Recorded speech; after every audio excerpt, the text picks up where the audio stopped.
This is Hilda. Hilda's a full-fledged member of a mountain rescue team. A team so good that if you're ever lost in the wilderness, you couldn't do better than to have Sierra Madre Search and Rescue looking for you. The Sierra Madre team is made up of unpaid volunteers, experts at tracking, mountain climbing, and wilderness survival, who leave their families and jobs to go anywhere on a call for help. But even this crack team may not be able to find a small boy lost in some of the most rugged terrain in this country. Billy! Billy!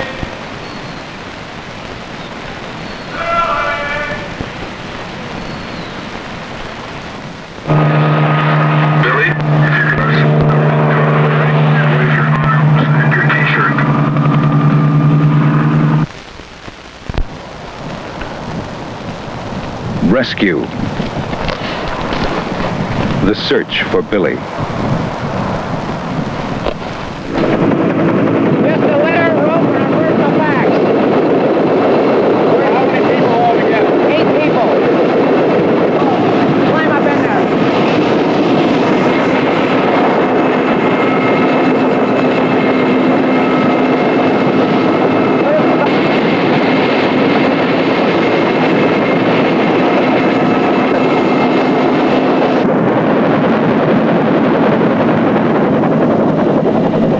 Sunday morning, the Sierra Madre Search and Rescue team is on a training mission, flying by helicopter toward the mountains that nearly surround Los Angeles. Nowhere else in the United States do so many, 7 million people in Los Angeles County, live so close to such a vast wilderness of mountains and desert. Getting away from it all in just a couple of hours' drive attracts a great many people who occasionally get into trouble. California has 12 unpaid mountain rescue teams, but the call for help goes most often to the men from Sierra Madre. As soon as we get up there, we'll anchor you off, and you go over the side, get a first aid pack on, and get over there and see what his injuries are, and then we can psych out what we're going to do. Waiting for the arrival of the team is the operations leader for today's practice session, Minor Harkness. Harkness makes his living as an insurance broker, but his life is the mountains and mountain rescue. The command post is a mile away from Williamson Rock, a 600-foot wall of granite in the northwest corner of Los Angeles County. Moving into position on the rock face are 3 members of the Sierra Madre team. They make up the climbing party, and one will play the role of seriously injured victim. On the bottom now, Minor, I'd say we have roughly maybe a rope and a half to 2 ropes to climb yet.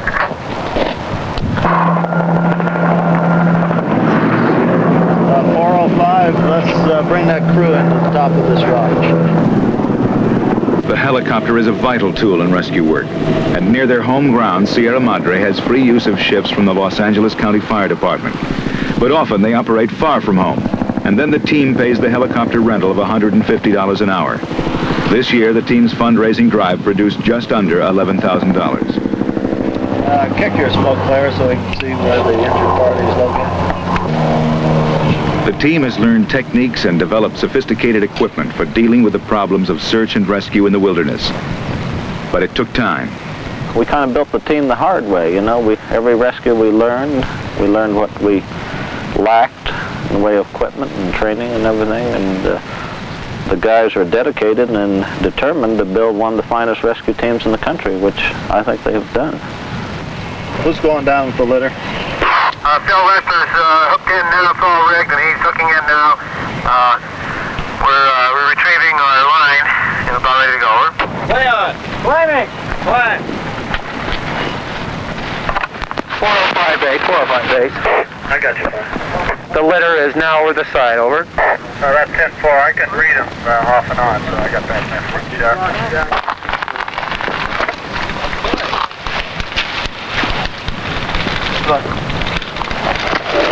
I'll guide him as he's going on down.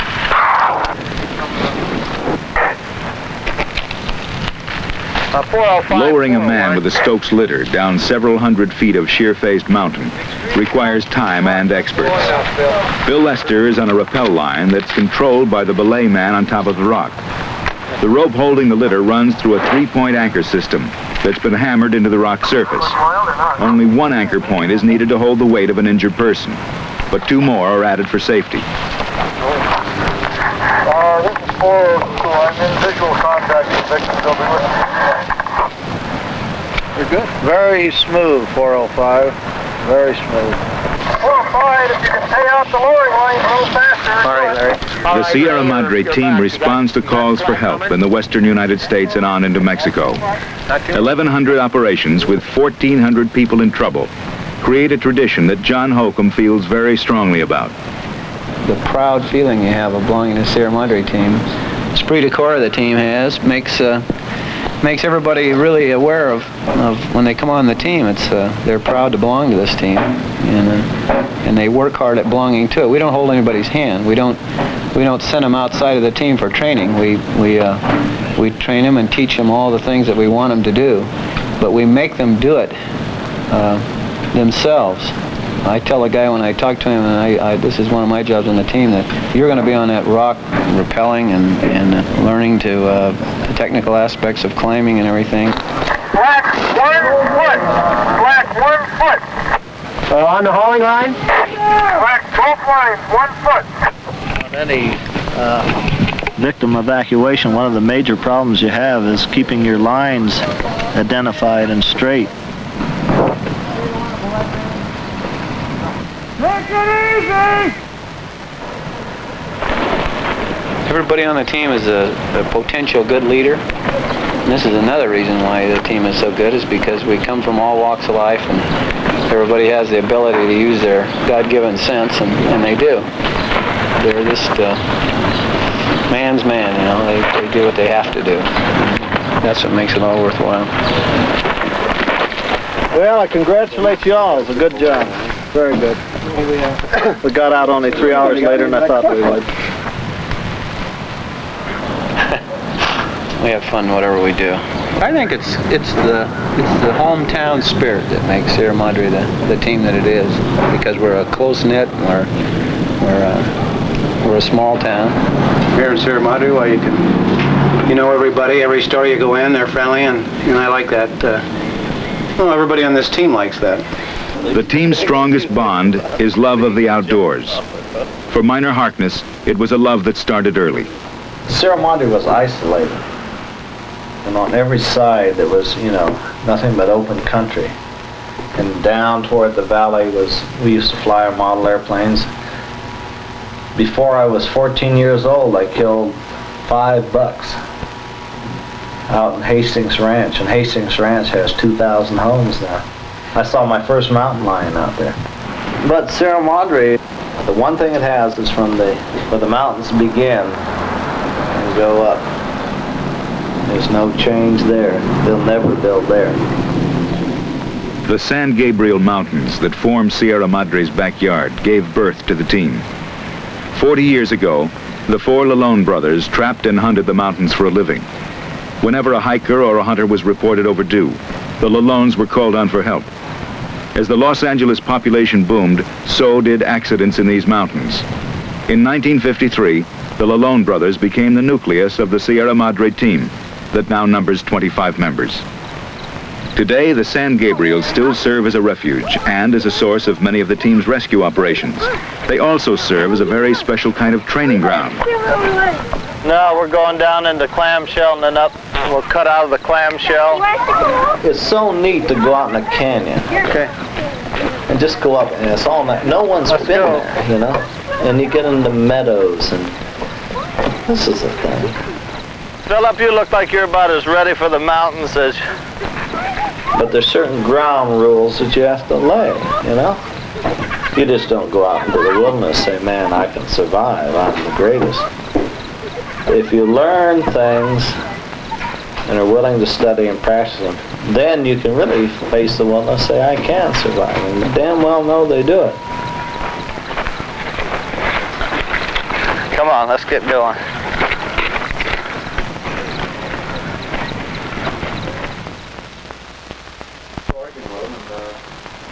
The men of the search and rescue team are unpaid volunteers. Salesmen, mechanics, executives, computer programmers. Doug Templin, an insurance investigator, has been on the team 3 years.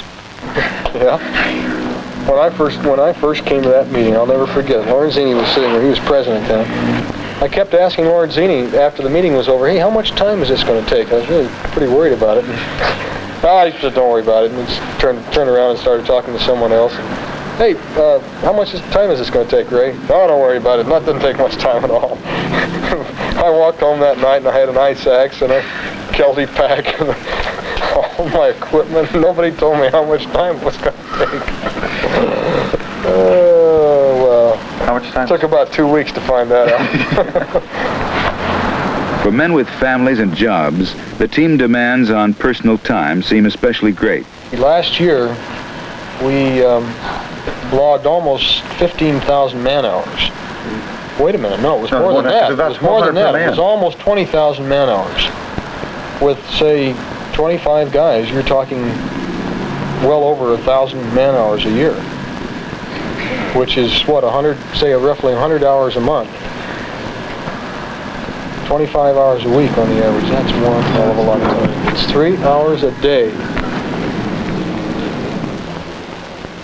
The time is spent mostly on the unglamorous details that are the lifeblood of a good mountain rescue team. This Saturday, Dee Alcorn and John Holcomb check the medical supplies. What we're trying to do is make complete as a hospital as you can, you know, so if you go in the backcountry or you've got something to... Even when you just treat one person, many times he has multiple injuries. You know, like that guy up there last year on North Valley, he had 12 broken ribs, he had urinated for 2 days. Both shoulders were broken. Both clavicles were broken. Geez, when you've got, and he's got abrasions all over his body, when you've got that situation, well, you'll use up everything you've got here on a guy to get him bandaged up and ready to take out. In the mountains, a man's life often depends on the man working next to him. So each new member must undergo 1 year of intensive training and testing. Got to qualify in ice and snow climbing, ice and snow rescue, rope, hard rock climbing, first aid, desert and winter survival. Victim evacuation. Just plain rescue techniques takes up a heck of a lot of it. Today, Team President Ray Lorenzini checks on the final tests of Bill Udell. There you go. Up, Lay. Way up. Okay, where's that beer you promised? Beer? Oh, okay. We threw it down here. Didn't you catch it? No, it's a long way down there. It's even longer coming up. That's the most boring part of the whole thing. Down in the basement of City Hall, Dr. Richard Alley gives a lecture in the team's meeting room on handling a victim with a broken neck. One man should hold the head in a neutral or slightly extended position with slight traction. In other words, one guy should take the head and exert slight traction on it, holding the chin basically up. The other 2 or 3 actually do the lifting. Okay, ready on the count of 3. Everybody in position. 1, 2, 3. Okay, hold, move the litter in. Ready down, go. Yep, wait a minute, we're just screwing him up there. Okay, up to the head now. We're going to give him a laceration in a minute. Oh, there goes his head, he's flexing, the litter's too short. He just died. No, you have to give a little less. Left side. Yeah, that's bad. Left side. Just give a little slack in the hip. I'm sorry, gentlemen, he just died on you. He sure did. Over at Henniger Flats, Doug Templin is getting his bloodhound, Hilda, ready for the next step in her training. Bloodhounds had never been used by mountain rescue teams until one day Minor Harkness got to thinking about it. I'd always heard about bloodhounds and everything, so I did some research and talked to people and trying to figure out if there was a possibility we could incorporate them in our work, because we knew that the type of terrain we were going over is rough and everything. And so after about a year of fiddling around it, we decided to go ahead and get a bloodhound, give it a go. It looked like it might work. Go track and heel. She's doing real well. I'm really getting enthusiastic about her. I usually go, usually a short one during the middle of the week, and on the weekends we usually run her a 2 or 3 mile trail. But you just have to work up. She started training her, and it was a 5-minute trail, or maybe even none at all. She actually watched the people taking off as we first began training her, and then you increase the distance in distances in small increments, and just keep on with the distance until you get 2 or 3 miles in length, and then you begin going on the time aspect of it.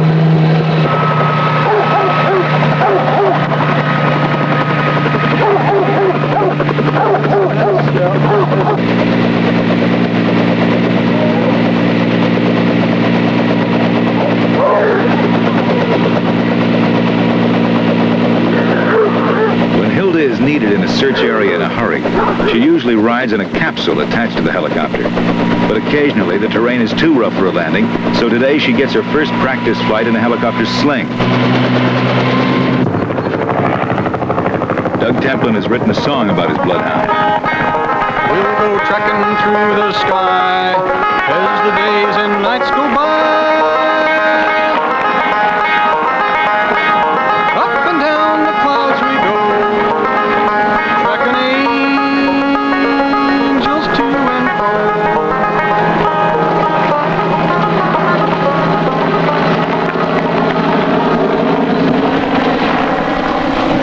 It scares you half to death, like a mother having a baby.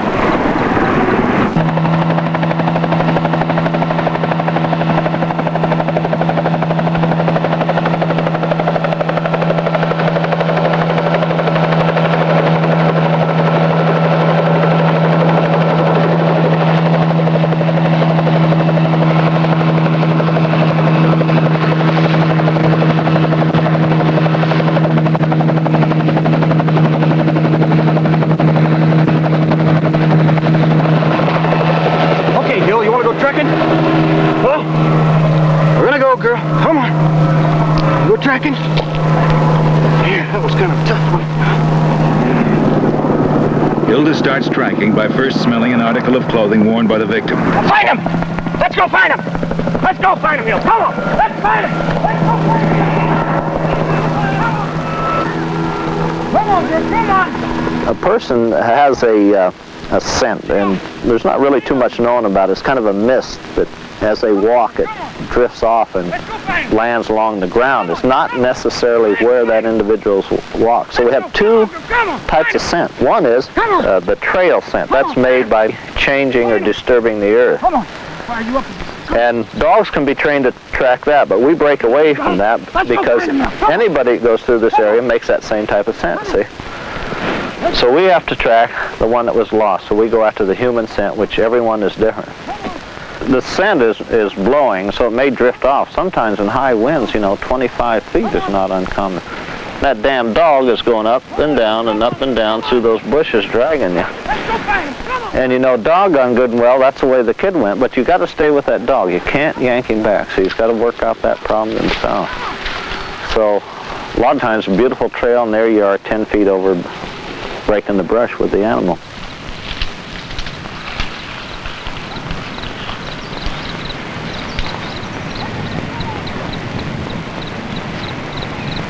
Dog training, technical training, it all takes time. Time away from families. And the team can just about bet on getting a call for help on any major holiday. 7 Christmases, for example. As nobody knows better than Minor Harkness's wife, Sarah. And a lot of times it's kind of a drag to have them have to leave on Christmas or, New Year's Day when you've got a gang of people coming up to watch the Rose Bowl game or something like this planned and they have to go. But like Minor says, when somebody needs you, when somebody's hurt up there in the mountains, they just can't wait for a dinner to be over or something like this. And gosh, when you think it could be your own child, and time is of the essence, I am really proud of them, and I think it's great. Early evening on Friday or Sunday. That's the time when the team gets most of its calls. Usually a hiker trying to shortcut the Mount Wilson Trail before the light fades.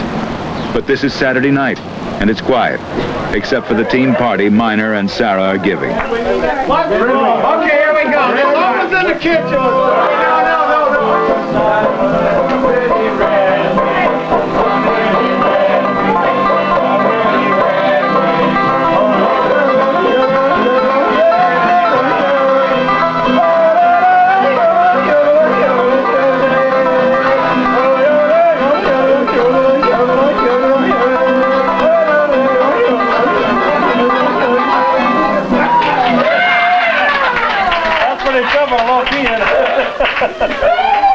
Hey, what are you doing?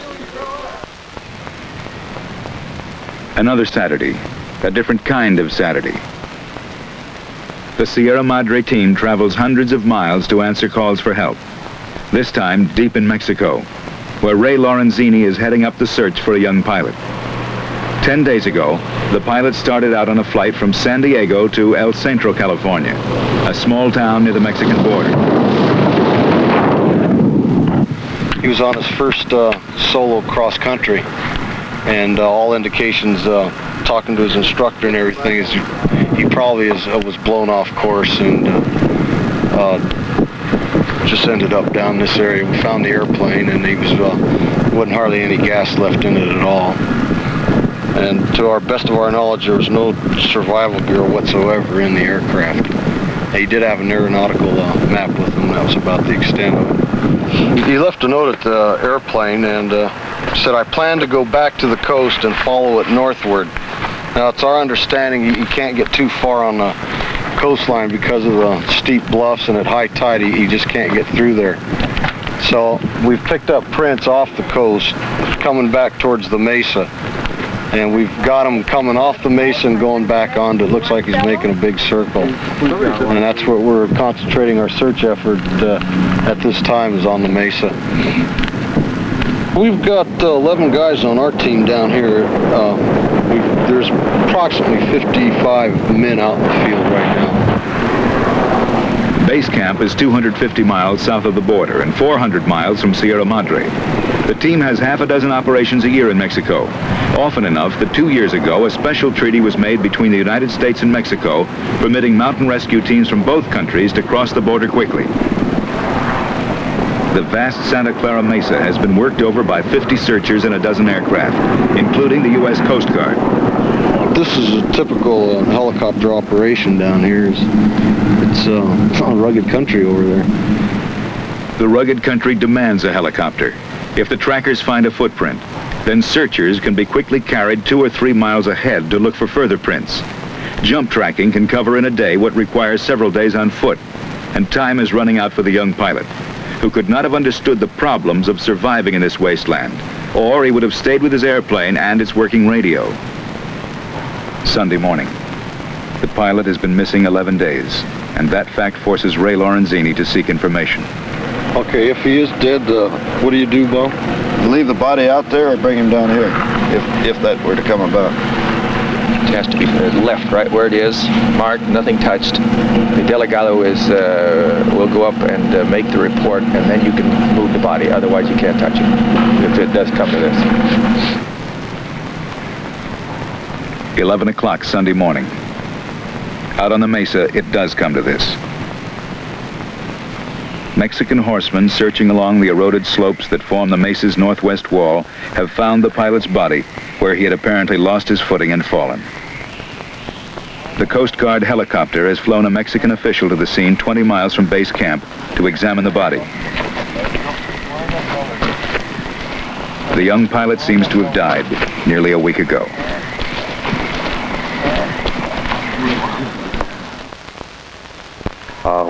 What is the directions to the rescue scene? 10-4? Sunday afternoon.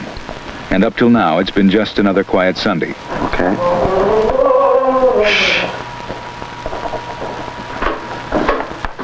Okay.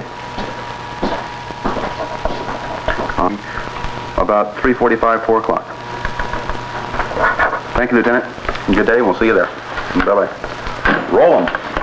Where is it at? I get some maps on it. Just a second. Hold on, Pete. Think you're going to call up Tina? Mm-hmm. Good boy. I'll see you in a few minutes. Okay. Got a 13-year-old boy, Bob Sternberg, member of the Boy Scout troop out of Panorama City, who's been missing since yesterday afternoon in the Stucco Park area of Ventura County. The Stucco Park area of Ventura County borders Los Padres National Forest. The nearest city is Santa Paula, an hour's drive from the Sternberg boys' home near Los Angeles, and nearly 2 hours from Sierra Madre. I'll do it right now, because the max off duty for... so I know what I'm going to do? You're going to fly a dog. Well, how are we going to do that? Let's do it, or... Which dog has not been used and ready to go? Templin ran his dog today. We got some on. Okay, you got yours here, Ray? Yeah. Okay, ready to go? Yeah, you got clothing? Okay. Ray will handle the dog. Get the scent guide, and you'll stay right in Ray's crew. Take a radio with you. Take 401. Okay. Is that Eric? Doug. Let's go. What do you got? Billy Sternberg was on his first Boy Scout camping trip. Yesterday, Billy was playing with other scouts by a waterfall near their campsite. A scout leader snapped a picture of the group. And then the boys started walking along the trail to their camp at Big Cone. Billy Sternberg never arrived at Big Cone. An operations base camp to direct the search has been set up by the Ventura County Sheriff's Office. Base camp is an hour's hike from the waterfalls where Billy was last seen, and 30 volunteers have been searching that area since yesterday afternoon. The team has received corrected information about the Sternberg boy's name and description. Billy Sternberg, age 11, missing since yesterday at 3:20. Height 5 foot, weight 85 pounds, blue eyes, blonde hair. Pants, Boy Scout pants. T-shirt, white, but it's been washed and laundered with something red, so it has a pink cast to it. Thick glasses, shoes, tennis shoes. His father's up here, by the way. You might run across him. Which one? What's your number? If you do run across them and pick up some more information, call out for us. Now, you want us to stay out all night, right? Yeah. Work all night. To work all night on this. Okay, and we'll get reassigned. Oh, yeah. 3 hours after being asked to help, 12 men from the Sierra Madre team joined the search for Billy Sternberg, who's been missing now for 27 hours. 1 o'clock in the morning. Billy's father, unable to go any further up the hazardous canyons of the Santa Paula, hears of the first important clue at the Sierra Madre radio truck. About 3 crews out. One crew's found a tennis shoe, and so we're going to concentrate and pull all the crews back up into that area, which looks like the area where the hottest area we got going right now. The tennis shoe is same type, same size the boy is wearing. An hour and a half up canyon from where he was last seen. Monday morning, Billy has been missing nearly 36 hours. Today, 50 searchers will be combing an area almost 5 hours from base camp over terrain so rough even the team's bloodhounds can't be used. Billy's father is forced to remain in camp, watching others work to find his son. Well, you're always working on a chance maybe you didn't see it, that's all. Mr. Sternberg has made positive identification of the old tennis shoe found last night, convincing the searchers they are on the right track. Now he's sort of up on the top of a ridge and it's going to level out. And it's brushy up there. That's a bad thing too. There's this brush and it's like this, and it's essentially no way to negotiate it. You kind of crawl through it more than anything. Pick where the game have crawled through themselves. And that's going to be a tough search in there. If he's gotten out into those brush fields, why, they go on and on forever.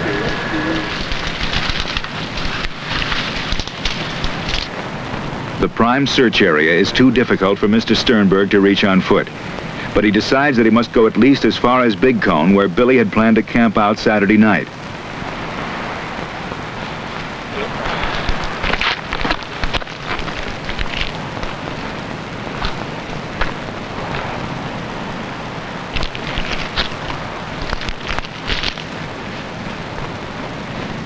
Big Cone is opposite the waterfall where Billy was last seen.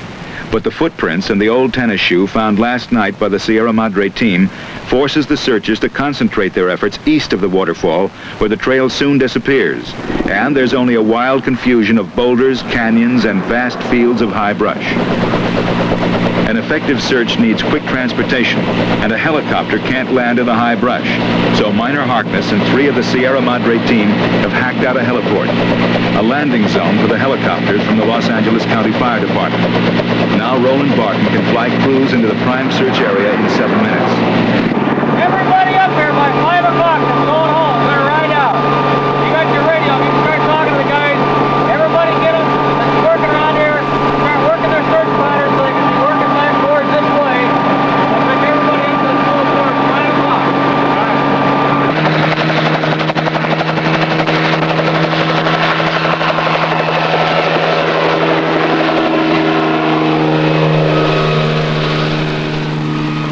Looks good. I'm convinced that kid's in this canyon floor down there. They picked up another barefoot print right over here.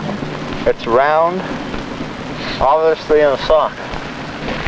down. Well, I think what we really ought to do is make a giant sweep from that waterfalls back there, right straight down this canyon, almost hand to hand, looking under every bush and every tree. Monday evening, Mr. Sternberg told Doug Templin today that he thought Billy had been wearing new tennis shoes. The shoe found last night was an old one. That is far from a new shoe. He said it was an old shoe, and then when we were up there, he said, you know, it's amazing how these mountains can tear up a pair of shoes. And I said, what do you mean? He said, well, those were brand new. That's not a new shoe. Tuesday morning, Billy has been missing for 60 hours. Last night, the temperature dropped below 40 degrees. The 20-mile-an-hour winds brought it closer to freezing. What other is that scout group in here? The scout groups are in, and they're as far as I know, they're lining across the wash bottom and going up and down. Yeah. Okay, so we need somebody to run a relay. The key is to have a well-organized base camp, because if you don't keep track of what's going on and what is covered and what is not covered, you're going to duplicate things, and when you duplicate things, you're wasting time. Time is of the essence. So you've got to bring in good, experienced search and rescue people, personnel, good, experienced pilots. I'm going to go up here and cut up and try and cut this area here like that and sweep around. They're going to have a little rough go in there, but anyway, this should be checked pretty thorough. Okay. Has there been anything more on that shoe at all, or is that out? This morning, the dad said it was the right one. Yeah, this morning, no, that's known. All right. Why don't we take Lynn Kroll and Roop and Daly and take them in that heliport that we cut and have them go to the falls and really work that area down. Where is it? Sure. Hey, Mother, will that be a walker or should we take some ropes? No, you won't need any ropes. Yes, you will. If you're going in the falls area, take one coil of rope with you, okay? As the big crew-carrying helicopter returns to base camp, Billy's father learns of the landing zone in the prime search area. The helicopter is that down where we can get out of it, or do they have to jump out of it, or what? No, they've cut a helispot right here. Right here, they've cleared away the brush to make it facilitate the dropping in of guys. So is there any reason why I can't go up with them? It's up on the side. It's not in the bottom. Well, it's quite a hike into the bottom. But it's up on the side. It's back up 400 or 500 foot in altitude above the bottom of the canyon, but it's right up adjacent to this area. It's right up about like that. But I think you'd probably be inviting an injury by doing it. I'd say the majority of the parents, after the search is initiated, things start calming down a bit, always want to get out in the backcountry and start searching, and you really can't blame them. I know I would. But it's a bad situation because I think the most important factor is that you want them available when the boy is found. But it's tough. God, I'd hate to sit there and sweat it. On the hillside below the heliport, the hand-to-hand search of the East Fork begins. Drop right down and head around that corner there. That's about where you'll get. Okay, good, thanks. If you guys get in any trouble, just give us a yell, because we'll be all right. Okay. And that's what you plan on doing, coming back and taking the chopper out toward you. Good, guys.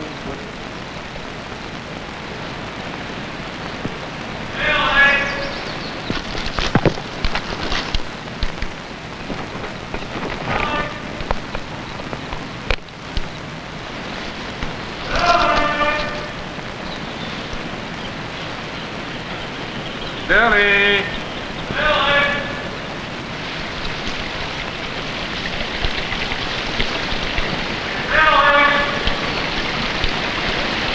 Billy! Billy, if you can see us or hear us, go into a clearing and wave your arm and your t-shirt. Billy, if you can see us or hear us, go into a clearing and wave your arms and your t-shirt. Billy! Billy!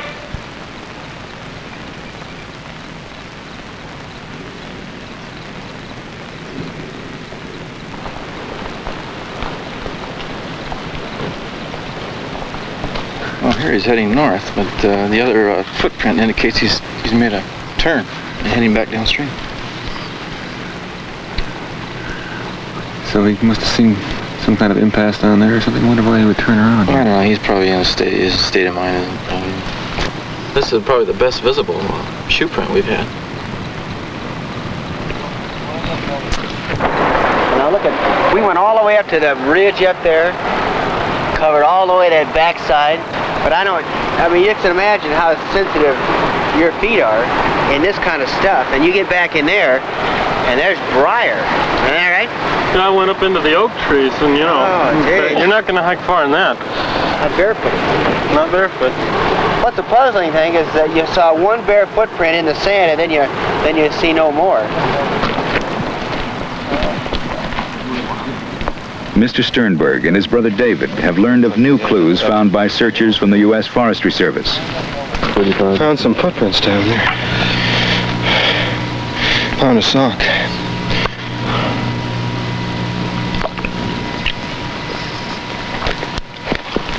Very good.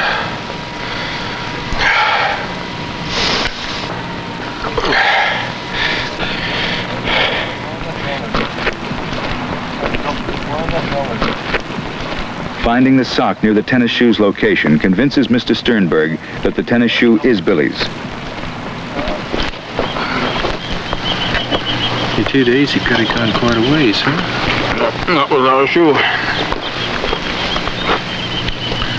No, I don't know. Sore foot, you know, look at this stuff. Unless your feet are tough, in his words. How would that do to your soles of your feet? He had a compass, you know.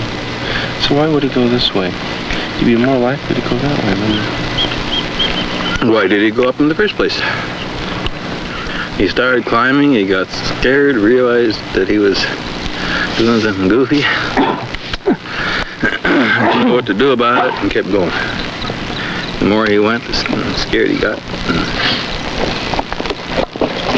The more he lost complete track of reason.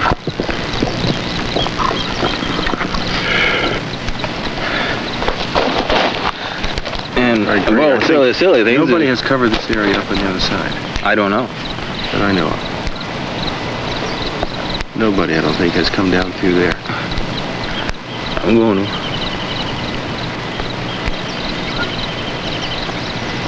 You could have walked out. Well. Back at base camp, Mr. Sternberg talks to helicopter pilot Roland Barton about the grassy area on the far side of the Santa Paula he thinks would attract Billy. I don't know, we're doing good. Is there any chance I can go around there and see what that looks like and maybe use the PA system?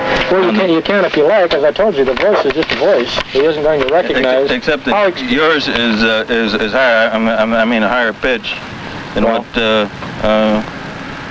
I don't know. Of course, I could. Personally, I would prefer that we have someone on board the helicopter that's used to being on board and knows what they're looking for and the relative sizes and so on, objects on the ground and for movement. I'm not trying to dissuade you of your interest or anything of this nature. I realize your point, but I think it's equally important that we have somebody that flies considerably. All right, we'll take you up on one of the trips.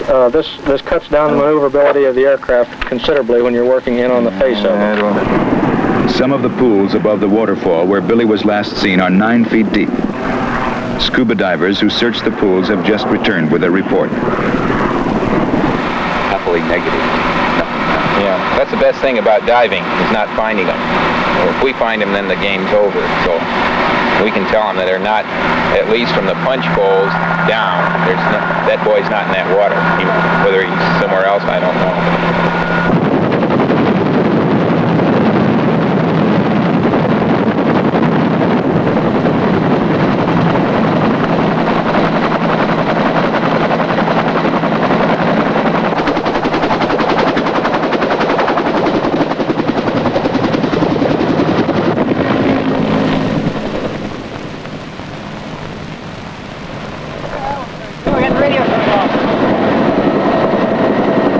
Is your call on the radio?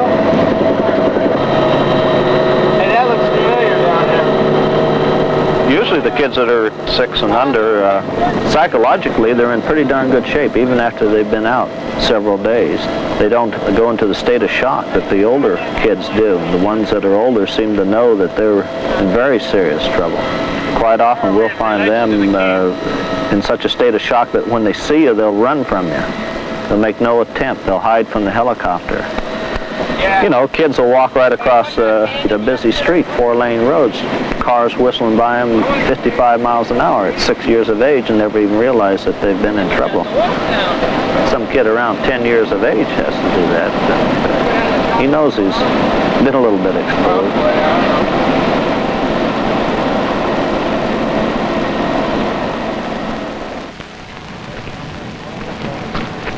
Wednesday morning. Billy has been missing nearly 90 hours. Exposure has become a critical factor. T-shirt and trousers are no protection against 4 nights of 20-mile-an-hour winds and 35 to 40-degree temperatures. This morning, the wind has been gusting upwards of 90 miles per hour. Another problem for Sergeant Bill Lindgren of the Ventura County Sheriff's Office. Well, right now, the damn wind, as you can see, is blowing so bad we're not flying anybody anywhere. The helicopter pilot took, I don't know what, 7 or 8 loads up, and then he lit up some of those places real goosely, and he said, I ain't going up anymore, there's too much wind. So, flying's out right now. And as long as this wind keeps up like this, why, forget it. I'm not sure how long the sheriff's going to continue the search actively,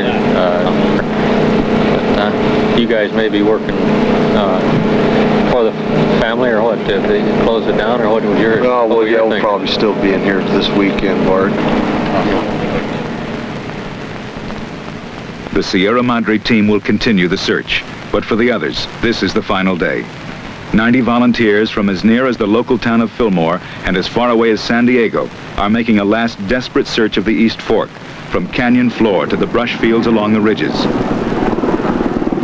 Working through one of the brush fields is a Sierra Madre crew led by Doug Templin. Doug's team is using radio number 402.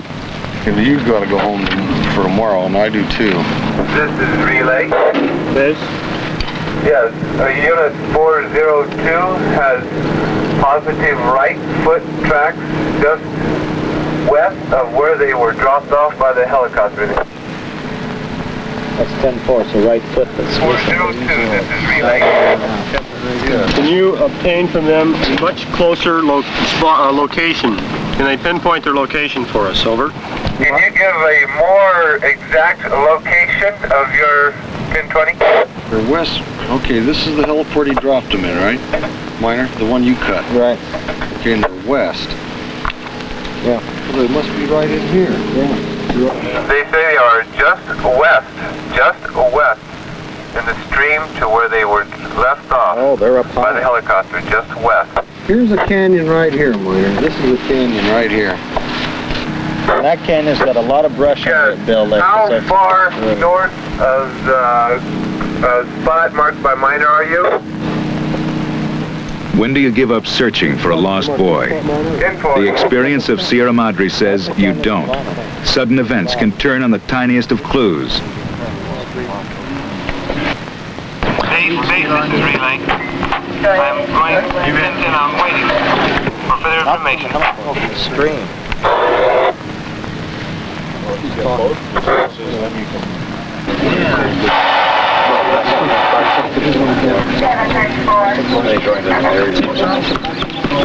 Base, the victim has been found. The victim has been found. I'm waiting for further information. I'll let you know. Hey, in that canyon. What's condition? He's alive.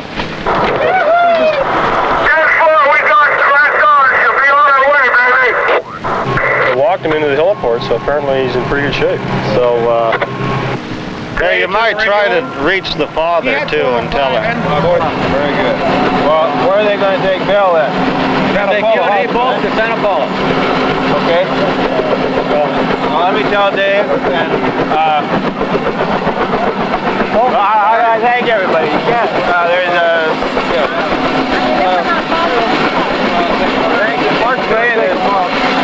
a bunch of beer in the back. As soon as we get the last man off the hill, we'll have some beer. I was looking at the map. We've covered about 100 square miles altogether. I wouldn't be surprised. Yeah, he's in real good shape. I don't know how a kid can. I've given him up, frankly. We never do. Just about it. Well, we've had a few here that have made it to 4 days. You know, I told you. Remember, I told you he could be tough. Where'd you find it? You know where the prints were last seen? Yeah. Down the canyon bottom. You mean where the shoe was? Where the shoe was off. We sent our crew in there and said, you know, we've been trying to find out where he broke out. They've started up. They've been there before, and they finally found one print up high. Yeah. And then they got on him again, and away they went. He went out that way, south. North. He did go north. Yeah, right. North. With a barefoot? Yeah. Thank everybody back there. Well, I'll be back here in a little while anyway. But express my appreciation to everybody just as much as watching they can, please.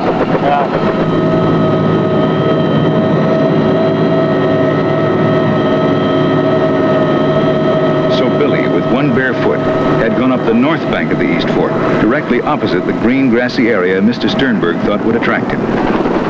Billy had to be carried to the helicopter by Doug Templin.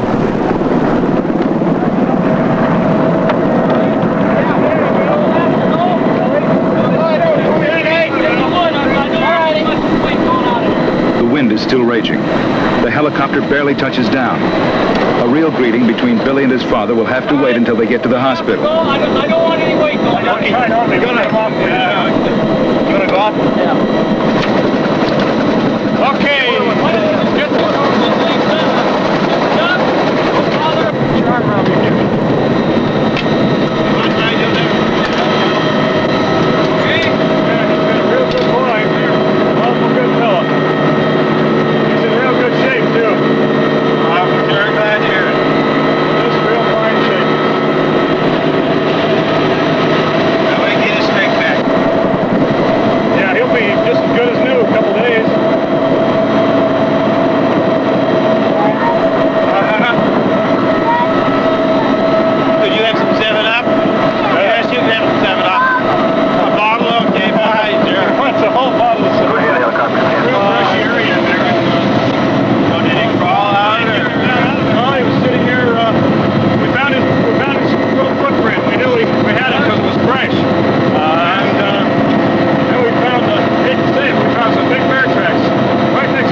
Two hours after he was reported missing, Billy Sternberg's first helicopter ride ends in the Santa Paula Hospital parking lot.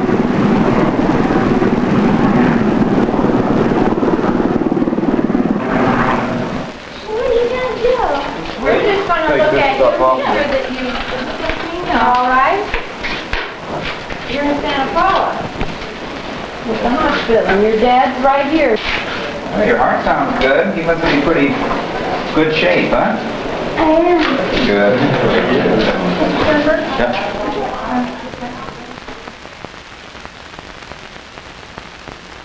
The funny thing about it is that we decided, well, let's go up and check. Before we get out of that canyon, we'll go up another 100, 200 yards and see if we can jump track it. Just hustle up there. And all the way we went up there, we didn't see print one. Not one print. And there he was. Staying on the rocks then. How does he look like to you as far as this exposure? Well, we gave him just little tiny bits of water, and we then let it settle down for a minute and gave him some fruit juice. Did we get these guys? Eventually got to some fruit cocktail. We had him chew it up and swallow it. After about a half an hour of that, he started to respond, asking us questions. The first thing he said was, "How come my Boy Scouts in my troop left me?"